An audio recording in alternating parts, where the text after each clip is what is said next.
এই তৌহিদ আফ্রিদি বা তার বাবাকে যে ছাত্র হত্যার মামলায় গ্রেফতার করলো, এটা তো প্রুফ করতে পারবে না। আমার কথা ছিল তারা যদি আওয়ামী লীগের দোষর হয়ে থাকে, মানে সেটা তো পরে দেখা যাবে প্রুফ করতে পারে কিনা। আপনি কেন এটাকে মানবাধিকার লঙ্ঘন বলছেন? যখন একটা মামলা হয়েছে তখন তো ধরবেই, তাই না? গ্রেফতার করবে না। মামলাগুলো আমরা শুরুর দিকে সরকারি পর্যায়ে আমরা বারবার বলেছিলাম যে ঢালাওভাবে মামলা হওয়ার ফলে এই মামলাগুলো গ্রাউন্ডে মানুষের প্রশ্ন উঠছে, দেশি বিদেশি মানবাধিকার সংগঠন, বিদেশিদের কনসার্ন, যে সাংবাদিক, ব্যবসায়ী গণহারে যাকে তাকে মামলা করছে, এর ফলে কিন্তু প্রকৃত অপরাধীদের বিচার করা কিন্তু মুশকিল হয়ে যাবে। আপনি কেমন জানেন কে প্রকৃত অপরাধী? এটা তো গ্রেফতারের পরে, তদন্তের পরে বোঝা যাবে। তা আপনি যে প্রথমেই বলে দিলেন এটা মানবাধিকার লঙ্ঘন। মাই টিভির অনেক টকশোতে আমি গেছি, সেখানে তার সাথে কিংবা তার বাবার সাথে, সে মালিক হিসেবে ওই সাথে পরিচয়। হ্যাঁ, অনেকের সাথে তো বিভিন্ন হাউসে গেলে আপনার সাথে নাকি অন্যদের ফোনে কথা বলায় দেখো আগামী প্রধানমন্ত্রী আমার ভাই।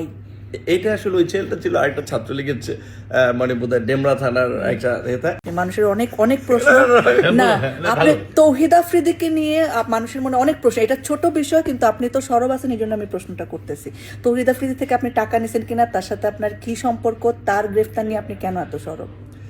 প্রথম কথা হচ্ছে যে তৌহিদ আফ্রিদির কাছ থেকে যদি কেউ প্রমাণ করতে পারে যে ভিপি নূর ধরেন এরকম টাকা পয়সা নিছে, আমি অন ক্যামেরা চ্যালেঞ্জ করে বললাম যে রাজনীতি ছেড়ে দেবো। সেকেন্ড হচ্ছে মাই টিভির বিষয়ে আমার কথা বলার একটা কারণ হচ্ছে যে আমরা গণ অভ্যুত্থানের পরে দেখেছি কিন্তু বেশ কয়েকটি গণমাধ্যমের সিনিয়র সাংবাদিককে চাকরিচ্যুত করে তাদের পছন্দের লোককে ওখানে বসিয়ে দেওয়া হয়েছে। অনেক গণমাধ্যমের মালিকানা কিন্তু গোপনে গোপনে লিখে নেওয়া হয়েছে। মাই টিভির সাথেও প্রভাবশালী দুটি মহল আসলে তার শেয়ার লিখে নেওয়ার জন্য অনেকদিন ধরে একটা দেন দরবার চালাচ্ছিল। এই খবরটি আমার কাছে এসেছিল, কারণ আমার বাসাটা মাই টিভির পেছনেই ওই মহানগর প্রজেক্টে। তো যখন এই তৌহিদ আফ্রিদি কিংবা তার বাবাকে আপনার এই যাত্রাবাড়ি থানার ছাত্র হত্যার মামলায় গ্রেপ্তার করলো, আমার কাছে এখানে দুটো বিষয় থেকে কথা বলার আসলে প্রসঙ্গটা মনে হয়েছে। এক নম্বর বিষয় হচ্ছে যে গণমাধ্যমকে এইভাবে টেক ওভার করবে, যেটা জনকণ্ঠ আমরা দেখেছি, এটা আমরা যদি সমর্থন করতে থাকি এইটা কন্টিনিউ থাকবে, পরবর্তী পলিটিক্যাল গভর্নমেন্ট আসলেও কিন্তু এইটা চলতে থাকবে। সেটা খুব ভালো একটা এক্সাম্পল সেট হচ্ছে না। দ্বিতীয়ত হচ্ছে মানে গণমাধ্যম তখন নিরপেক্ষ থাকতে পারবে? হ্যাঁ, থাকবে না, পলিটিক্যাল প্রেসারে কাজ করবে, যে কম্প্রোমাইজ করে ফেলবে। আমরা তো আর বলা যে হচ্ছে তারা দখল করেছে, এটা নিয়ে আপনি কিছু জানেন? মাই টিভি যে দখল হয়েছে বলছে যে আরেকজনের মালিকানাকে দখল করেছিলেন নাসিরউদ্দিন সাথী, এটা নিয়ে জানেন কিছু? না, আমি এটা জানি না। তবে এটা যদি ধরেন তাদের এরকম অভিযোগ থাকে, তারা যথাযথ কর্তৃপক্ষকে অভিযোগ দিলে সেটা নিয়ে ব্যবস্থা নেওয়া, সেটার বিরুদ্ধে কিন্তু আমি কোনো কথা বলবো না। আরেকটা কথা বলেছি আমি এই কারণে, আমার দল করে, আমার দলের আইন সম্পাদক যে আমার গ্রেপ্তারের সময় আইনি লড়াই করেছে, তাকে কিন্তু আশুলিয়াতে এই ছাত্র হত্যার মামলা আসামি করেছে।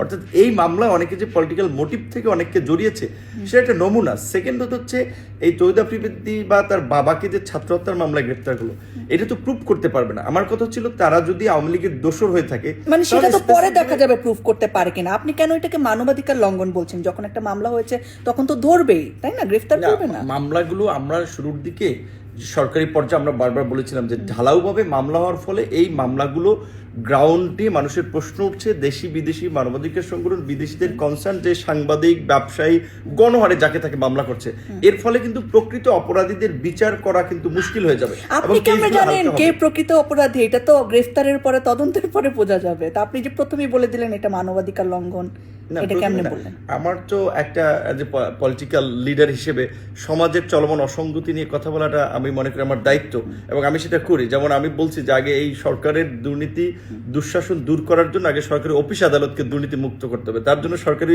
কর্মচারীদের বেতন ডাবল করা উচিত।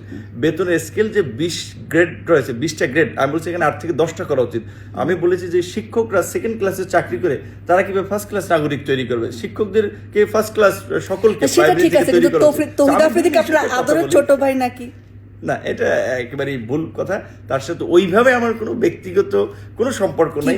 এটাকে একেবারেই প্রোপাগান্ডা ভাবে, যেমন আমি এখানে আসি আপনার সাথে, তো মানুষ এই ভিডিও দেখলে মনে করো আপনার সাথে জানি আমার কত সখ্যতা পরিচয়, কিন্তু আপনার সাথে কিন্তু পরিচয় চ্যানেলে এসে, ঠিক একইভাবে আমার বিভিন্ন চ্যানেলে গেলে আসলে এই প্রোগ্রামের মধ্য দিয়ে অনেকের সাথে পরিচিত হয়। তৌহিদ আফ্রিদির প্রোগ্রামে গেছিলেন? মাই টিভির অনেক টকশোতে আমি গেছি, সেখানে তার সাথে কিংবা তার বাবার সাথে, সে মালিক হিসেবে ওই সাথে পরিচয়। হ্যাঁ, অনেকের সাথে তো বিভিন্ন হাউসে গেলে আপনার সাথে নাকি অন্যদের ফোনে কথা বলায় দেখো আগামী প্রধানমন্ত্রী আমার ভাই। এইটা আসলে ওই ছেলেটা ছিল আরেকটা ছাত্রলীগের মানে বোধহয় ডেমরা থানার একটা নেতা। এখন হচ্ছে কি আরেকটা বিষয় হচ্ছে আমাদের এই সময় আসলে একজনকে বিতর্কিত করার জন্য অনেকেই পেছনে লেগে থাকে। বিশেষ করে একটা জিনিস দেখেন, এই গণ অভ্যুত্থানের পরে গণ অভ্যুত্থানের পরিচিত ফেস হিসেবে অনেকেই কিন্তু নিয়োগ তদবির টেন্ডার নানা কারণে বিতর্কিত।